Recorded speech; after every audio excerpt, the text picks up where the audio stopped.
Job එකක් නොකර පැත්තකට වෙලා ඉන්නවා කියන එක. කරනවා. එක එක සමාජ තලයන් වල තමයි අපි ජීවත් වෙන්නේ. වෙනස් වීම පිළිගන්න කැමති නෑ. ජීවිස් ගන්න අකමැති එක. අවුරුදු 30 40ක් එකම තැනක එකම පුටුවක ප්‍රඥාවන්ත ලෙස ඒ ගන්න රිස්ක් එක ඩිස්ට්‍රැක්ට් වෙලා ඉන්නේ.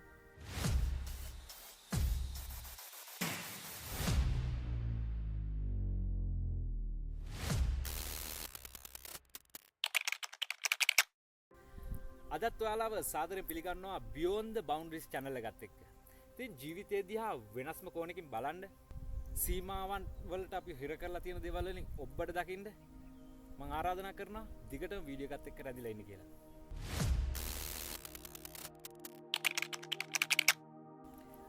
ඉතින් අද අපි කතා කරන්න යනවා සීමාවෙන් ඔබේ තියෙන ලස්සන කාරණාවක්. සුවපහසු කලාපය. කම්ෆර්ට් සෝන් එක. ඉතින් මේ කම්ෆර්ට් සෝන් එක එහෙම නැත්නම් මේ සුවපහසු කලාපය ගැන කතා කරද්දී ගොඩ දෙනෙක්ට හිතන දෙයක් තමයි මේක මේ ජොබ් එකක් නොකර පැත්තකට වෙලා ඉන්නවා කියන එක. ඇත්තටම ඔයාලට හිතනවද ජොබ් එකක් නොකර ඉන්නවා කියන එක සුවපහසු කලාපයක ඉන්නවා කියලා? ජොබ් එකක් නොකර ඉන්නවා කියන එක සුවපහසු කලාපයේ ඉන්නවා කියන එකේ වැරද්දකුත් නැහැ. මොකද දැන් සාමාන්‍යයෙන් ගෙදරට පුරුදු වෙලා ගෙදරම ඉන්න පුරුදු වුණාම ඒකටත් පුරුදු වෙලා ගෙදර ඉන්නවනේ. දැන් එහෙම කට්ටිය නම් ඉන්නේ සුවපහසු කලාපේ. හැබැයි ජොබ් එකක් කරන්න ඇබ්බැහි වෙලා පුරුදු වෙලා ඉන්නවා කියන එක තමයි සුවපහසු කලාපේ තියෙන බරපතලම කාරණාව. මොකද මම එහෙම කියන්නේ සාමාන්‍ය පඩියකට පුරුදු වෙලා ඒ ජොබ් එකට පුරුදු වෙලා ඒ ආයතනයේ ඉන්න පිරිසත් එක්ක එකතු වෙලා ජීවත් වෙන්න පුරුදු වුණාම එතනින් එහාට තියෙන දේවල් දකින්න බැරුව යනවා. අපි ආන් ඒ වගේ තැනක ස්ටක් වෙනවා. නතර වෙනවා, හිර වෙනවා. හරි අපි බලමු මොකද්ද මේ සුවපහසු කලාපයක්. එහෙම නැත්නම් කම්ෆර්ට් සෝන් එකක් කියන්නේ. ජීවිතේ අපි ගත කරනවානේ එක එක කාලවල වල එක එක වකවාණු වල එක එක පිරිස් සමග ගත කරනවා. එක එක සමාජ තලයන් වල තමයි අපි ජීවත් වෙන්නේ. දැන් ඉස්කෝලේ යන කාලේ වෙනම සමාජයක්. ඉස්කෝලෙන් අවුට් වුණාට පස්සේ A level කරන කාලේ වගේ වෙනම සමාජයක්. ඊට පස්සේ එතනින් එහාට කෝස් එකක් කරනවද ජොබ් එකක් කරනවද කියන එක මත තවත් සමාජ තත්ත්වයක් තීරණය වෙනවා.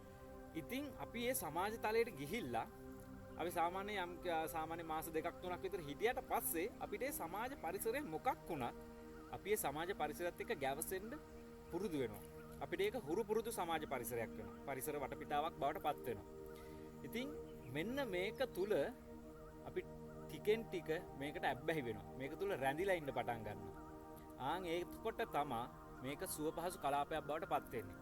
ඒක හරියට අපි ජොබ් එකකට පුරුදු වෙලා ජොබ් එකෙන් එන පඩියට පුරුදු වෙලා පඩි හම්බෙච්ච දවසට අපි ගත්ත පරණ ණයක් තියෙනවනම් ඒකත් ගෙවලා ගෙදරට මොන හරි දේවල් ටිකක් අරගන්න ඕන නම් ඒකත් ගෙවලා ඒ වගේ යම්කිසි පුංචි තමන්ගේ ජීවිතයට අවශ්‍ය කරන අවශ්‍යතා කියලා හිතාගෙන ඉන්න දේවල් කරලා සල්ලි මදි වුණොත් නැවතත් අපි ණයකුත් අරගෙන ඊළඟ පඩියෙන් ඒක ගෙවන බලාපොරොත්තුවෙන් අපි රොටේෂන් එකක් යන්න හදා ගන්නවා. ඉතින් මේ රොටේෂන් එක තුල ජීවත් වෙන එක තමයි මේ සුවපහසු කලාපය කියන්නේ. මේකෙන් මිනිස්සෙක් එළියට එන්නේ කොහොමද?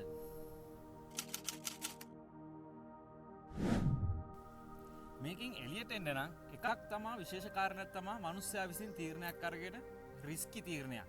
රිස්ක් ඩිසිෂන් එකක් ගන්න ඕනේ. ඒ කියන්නේ ජොබ් එක නවත්තනවා. මම මේ ජොබ් එකෙන් අතහැරලා මම ව්‍යාපාරයකට ඇතුල් වෙනවා. පුංචිට හරි ව්‍යාපාරයක් පටන් ගන්නවා. ආන් ඒ වගේ ඩිසිෂන් වලට යන්න පුළුවන් කට්ටිය එයාලගේ කම්ෆර්ට් සෝන් එකෙන් එළියට ඇවිල්ලා ඒ එළිය තියෙන පරිසරය තුල එයාලගේ සාර්ථකත්වය අත්පත් කරගන්නවා. එහෙම නැත්නම් මිනිස්සෙක්ගේ පෞද්ගලික ජීවිතය තුළ එයාට ස්වභාව ධර්මයේ විසින් මේ විශ්වය විසින් එයාට නියම කරපු වෙනස් වීමක් බලපෑමක් ජීවිතයට වෙන්න ඕනි යම්කිසි කෙනෙක්ගේ ඒ තියෙනා වූ කම්ෆර්ට් සෝන් එක වෙනස් වෙන්න, සුවපහසු කලාපය වෙනස් වෙන්න නම්.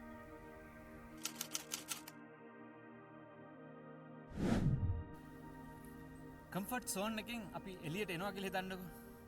හරි අපි උදාහරණයකට ගමුකෝ ජොබ් එකක් නොකර ගෙදර ඉන්න පුරුදු වෙලා ඉඳලා ඒක එපා වෙලා අපි එකෙන් එළියට ඇවිල්ලා ජොබ් එකක් කරන්න පටන් ගන්නවා. මෙතනදී වෙන්නේ අපි ඉන්න කම්ෆර්ට් සෝන් එකෙන් එළියට ඇවිල්ලා තවත් කම්ෆර්ට් සෝන් එකක් තුල බිහි වෙනවා, බිහි කරනවා. Taman තුල බිහි කරගන්නවා. තවත් සුවපහසු කලාපයක් Taman තුල බිහි කරගන්නවා. මොකද ගෙදරට වෙලා අවුරුදු දෙකක් විතර හිටියා නම් ඒක වාට කම්ෆර්ට් සෝන් එකක් එහෙම නැත්නම් සුවපහසු කලාපයක් වෙලා බේටම වෙලා ඉවරයි. ඊපස්සේ ජොබ් එකකට ගිහිල්ලා තවත් අවුරුද්දක් දෙකක් තුනක් යනකොට ඔයාට නැවතත් ඒ ස්ථානයේ සුව පහසු කලාපයක් ඇති වෙනවා. ජීවිතේ හැම දෙයක්ම මෙහෙමයි. මේකට තමයි ඇලීම කියන්නේ. බැඳීමක් වෙන්න පුළුවන්, රස්සාවක් වෙන්න පුළුවන්, එහෙම නැත්නම් තවත් ඕනම දෙයක්. තමන්ගේ ජීවිතය පවත්වාගෙන යාම සඳහා තමන් ක්‍රියාත්මක කරන දෙයක් තමන්ගේ ජීවිතයට සුව පහසු කලාපයක් ඕනෑම වෙලාවක වෙන්න පුළුවන්. හැබැයි අපි තේරුම් ගන්න ඕනි ඒ සුව පහසු කලාපයන් වලින් එළියට ගිහිල්ලා ඒ කලාපයෙන් එළියේ තියනවා කියන රිස්ක් එක අරගන්න. ඒ රිස්ක් එක ගද්දිත් ගොඩක් ප්‍රඥාවන්තව හොඳ විමසිලිමත් බුද්ධිමත් මනසකින් තමයි ඒ රිස්ක් එක ගන්න ඕනි. එහෙම නැත්තම් ඔයා ගන්න රිස්ක් එක ඔයා සුව පහසු කලාපයෙන් එළියට ඇවිල්ලා ඊට වඩා අමාරු තත්වයකට වැටෙන්න පුළුවන්. හැබැයි ඉහළ තත්වයකට යන්න නම් විශේෂයෙන්ම ප්‍රඥාවන්ත ලෙස ඒ ගන්න රිස්ක් එක ගන්න ඕනි. ඉතින් ජීවිතේ වෙන්නේ මෙන්න මේ දේ තමයි. සුව පහසු කලාපයක් කම්ෆර්ටබල් සෝන් එකකට අපි අතුල් වෙනවා. අපි කොහොම හරි කාලෙත් එක්ක එකෙන් එළියට එනවා. හැබැයි ඒ එළියට ඇවිල්ලා නැවත අපි ඒ සුව පහසු කලාපයක් හදා ගන්නවා. හැබැයි කාලෙත් එක්ක අපි ආයෙත් එකෙන් එළියට එනවා. ඉතින් ඒ වගේ මේක දිගින් දිගටම ක්‍රියාත්මක වෙන දෙයක්. කාලෙන් කාලයට වෙන දෙයක්. හැබැයි එතකොට මට කල්පනා කරද්දී තේරුණා සාමාන්‍යයෙන් අවුරුදු 30-40ක් එකම තැනක එකම පුටුවක වාඩි වෙලා ජොබ් කරන කට්ටිය වගේ ඉන්නවා. මෙයාලගේ ජීවිතවලට මොකද වෙලා තියෙන්නේ? රිස්ක් ගන්න අකමැති එක. රිස්ක් එකක් ගන්න බයයි. මගේ ජීවිතේ තමන්ගේ ජීවිතේ වෙනස් වෙනවට අලුත් දෙයකට වෙනස් වීමකට බයයි. වෙනස් වීම කියන දේ ජීවිතයට අවශ්‍යයි ජීවිතේ සාර්ථක වෙන්න නම්. විශේෂයෙන්ම සුව පහසු කලාපෙන් ඔබට යන්න නම් වෙනස් වීම අපි වැළඳ ගන්න ඕනේ.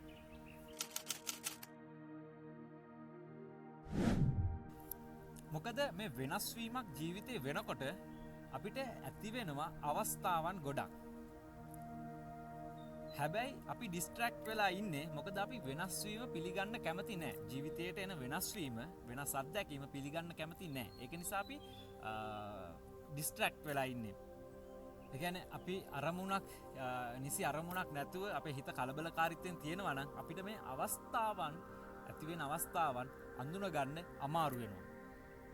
හැබැයි අපි ජීවිතයේ වෙනස් වීමේ ස්වභාවය අපි පිළි අරගෙන ඉන්නවා නම් මේ ජීවිතේ වෙනස් වෙන්න තමා තියෙන්නේ කියලා අපි පිළි අරගෙන ඉන්නවා නම් අපිට පුළුවන් වෙනවා ඉක්මනින් ඒ වෙනස් වෙන ස්වභාවයේ තියෙන අවස්ථාවන් හඳුන ගන්න.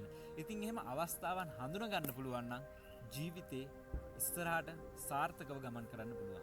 ආධ්‍යාත්මිකව වුණත් භෞතිකව වුණත් ජීවිතේ සාර්ථකව ඉස්සරහට ගමන් කරන්න පුළුවන් වෙනවා. ඉතින් මම අර කලින් කිව්වා වගේ ස්පිරිචුවල් පැත්තෙන් ගත්තම මම දකින්නේ මේක තමයි ඇලීම කියන්නේ.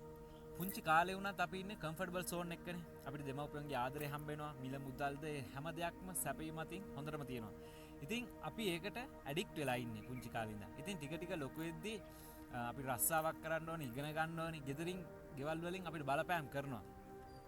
අපි හිතනවා මෙයාලා අපිට කරදර කරනවා. එහෙම නැත්නම් මේක අපේ කර්මය.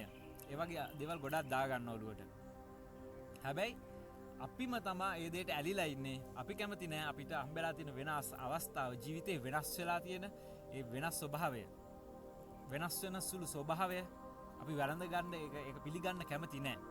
ඒක නිසා තමයි අපිට ගොඩක් ජීවිතේ අමාරුකම, කරදරය කියන දේ, එහෙම නැත්නම් ස්ට්‍රෙස් එක කියන දේ නිරන්තරයෙන් අපේ ජීවිතවල තියෙන්නේ. අපේ පුංචි කාලේ, තරුණ කාලේ, වයසට යන කාලේ මේ හැම දෙයක් තුලම ජීවිතේ අපි අල්ලගෙන ඉන්නවා, ඇලීමකට, ආසාවට ලක් වෙලා ඒ දේවල් ජීවිතේ විඳින්මින් ජීවත් වෙනවා. එහෙනම් අද වීඩියෝ එකෙන් මේ කතා කරපු සුව පහසු කලාපය ගැන ඔයාලගේ අදහස ලියන්න කියලා මම මතක් කරනවා. ඒ වගේම මේ මගේ වීඩියෝ එකේ මම දරපු අදහස් ගැන ඔයාලට කියන්න තියෙන දේ ඒකත් ලියන්න අමතක කරන්න එපා. එහෙනම් ඔයාලා ජීවිතේ යම්කිසි තැනක අද වෙනකොට තමන් සුව පහසු කලාපයක් කරගෙන තමන් හිර වෙලා ඉන්නවා නම් යම්කිසි තැනක ජීවිතේ ඊළඟට වාට උදාකරණය වෙනස් වෙන අවස්ථාව, වෙනස් වෙන ස්වභාවය පිළිගන්න. මොකද ඒක ඔයාගේ ජීවිතේ ඉදිරියට ගෙනියන සාර්ථක පියවරක්. එහෙනම් channel එකට ඔයා අලුත් නම් subscribe කරන්න අමතක කරන්නත් එපා. වීඩියෝ එකට like එකක් දාන්න. මේ පණිවිඩය තව කෙනෙක්ට අහන්න වටිනවා නම් share කරන්නත් අමතක කරන්න එපා. ඊළඟ වීඩියෝ එකකින් ඉක්මනටම හම්බෙමු. ගිහින් එන්න.